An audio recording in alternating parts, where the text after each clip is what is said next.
तो आज हम बात करेंगे वीर अभिमन्यु का। वीर अभिमन्यु पूर्व जन्म में क्या था? वीर अभिमन्यु पूर्व जन्म श्री कृष्ण के शत्रु थे।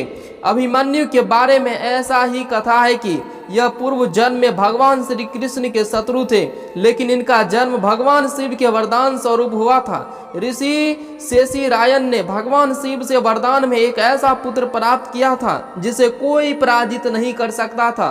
शेषी रायन ऋषि का यह पुत्र काल यवन कहलाया और सबसे बड़ा शत्रु अभिमन्यु था कृष्ण का। आइए हम जानते हैं इसके पीछे क्या रहस्य है। वीडियो में आगे बढ़ने से पहले वीडियो को लाइक कर दीजिएगा और चैनल को सब्सक्राइब कर दीजिएगा।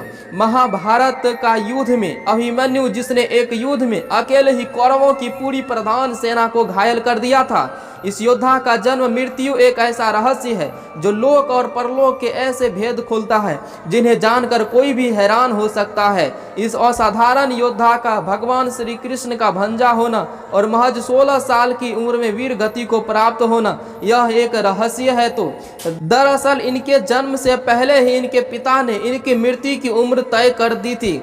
अगर आप सोच रहे हैं कि अर्जुन ने ऐसा किया था तो आप गलत सोच रहे हैं, क्योंकि अर्जुन तो मात्र 16 वर्ष के लिए इनके पिता बने थे। इनके असली पिता यानी मूल पिता तो कोई और ही था, जिनके प्रेम की वजह से अभिमन्यु अल्पायु पैदा हुए थे।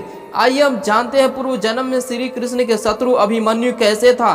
लेकिन इनका जन्म भगवान शिव के वरदान स्वरूप हुआ था।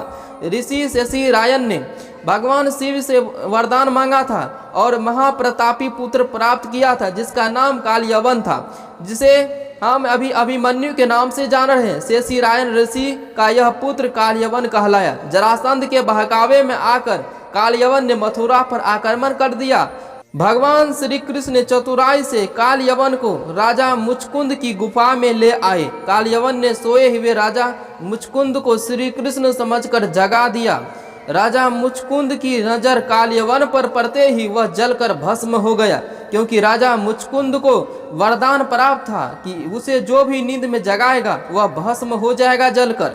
इसलिए अभिमन्यु बने श्री कृष्ण के भांजे। काल यवन के भस्म हो जाने पर श्री कृष्ण उसकी आत्मा को पोटली में लपेटकर अपने साथ ले आए थे। एक दिन सुभद्रा की नजर उस पोटली पर गई जिसमें काल यवन की आत्मा बंधी थी। उत्सुकतावश सुभद्रा ने उस पोटली को खोल दिया और काल यवन की आत्मा सुभद्रा के गर्भ में समा गई। यही काल यवन भगवान श्री कृष्ण का भंजा अभिमन्यु, जबकि अभिमन्यु की अल्पायु को लेकर एक अन्य कथा महाभारत में मिलती है।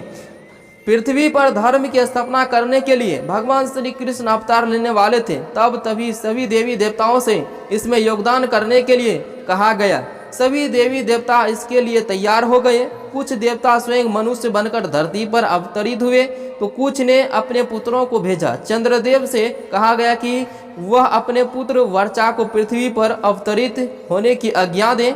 चंद्रदेव ने कहा कि वह अपने पुत्र का वियोग नहीं सह सकते। देवताओं के अनुरोध पर चंद्रमा ने कहा वह अपने पुत्र को महज 16 साल के लिए धरती पर भेज सकते हैं, इसके बाद वह मेरे पास लौट आएगा। चंद्रदेव का यही पुत्र अभिमन्यु कहलाया। तो आपको यह जानकारी कैसा लगा? आप वीडियो का एंड में लिख सकते हैं। जय श्री राधे कृष्ण।